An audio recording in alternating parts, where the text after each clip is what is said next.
right, guys. In class today, we went over our electrolyte lab, and we honestly didn't go over all of it. We just used it to start learning about um, some of these words down here, in particular, ionic bonds and covalent bonds.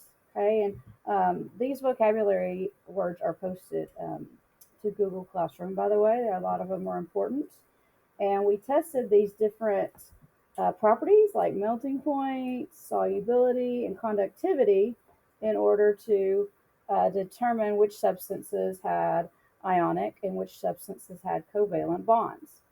And one way, or one thing you need to do to help you determine that is to read this material and then answer the questions that are on the back of this front page as far as where it asks you what are the um, physical properties of an ionic substance and what are the physical properties of a covalent substance. Okay, and these can be found in the text right here.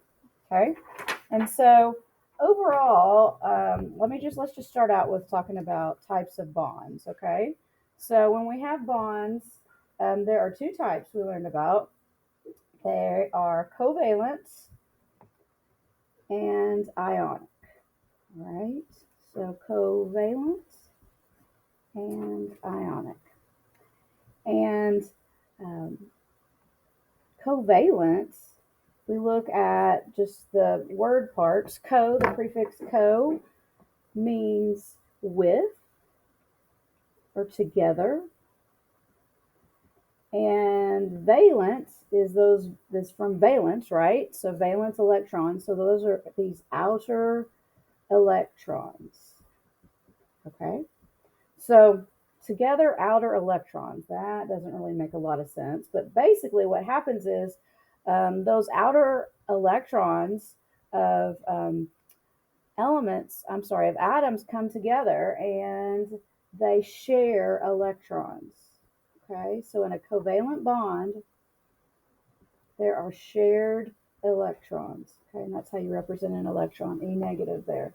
Okay, so, and not only do they share, but they actually share like good boys and girls. They share equally so that both of the kids playing, so to speak, have an equal part. And because the electrons are shared equally, there is no charge in a covalent bond. Okay. Now, an ionic bond, on the other hand, is made of ions, which seems pretty obvious, right? And ions are charged particles. Okay. So we have positives and negatives that are attracted to each other. That's what ionic bonds are, positive and negative particles attracted to each other.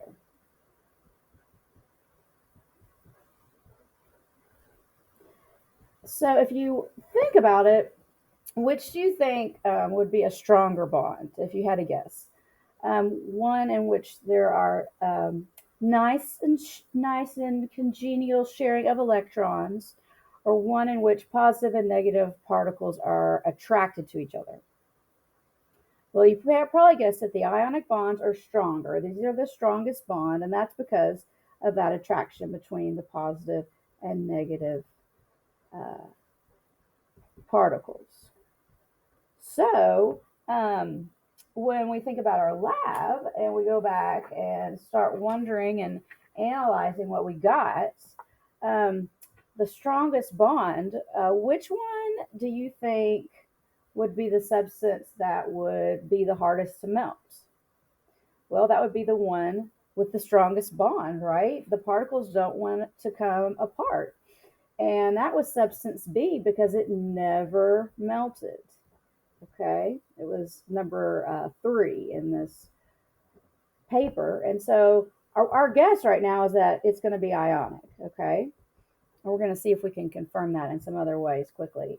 Substance A melted second. Substance C was number 1. It melted first. Okay, So that's because it has shared electrons. And if you go back to that page that I mentioned earlier, where you answered these questions on the back of the first page, one of the properties of um, a covalent substance is a low melting point. And substance C melted really quickly, if you remember from the video, if you weren't here. Okay. So let's think of another property. So, what about solubility? Okay. So, physical properties, ionic dissolves easily. Okay. And covalent does not dissolve easily. Okay. So let's see if that was right. So if you'll remember, there were little chunks of stuff in substance C. So I'm just going to put no for solubility. And that goes along with what we just said. They do not dissolve easily, whereas ionic things dissolve easily. So these two were soluble. If you remember, it was just a clear liquid. Okay, what about conducting electricity? So electricity is the flow of electrons. So if we keep that in mind, for this current to run, there has to be charged particles because that's what electricity is. It's the flow of electrons, negative particles. So which type of bond do you think best allows for the conductivity of electricity?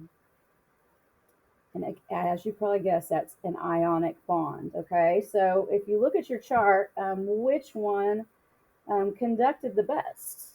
And you should have gotten that substance B had high conductivity, whereas substance A had low, substance C had low conductivity.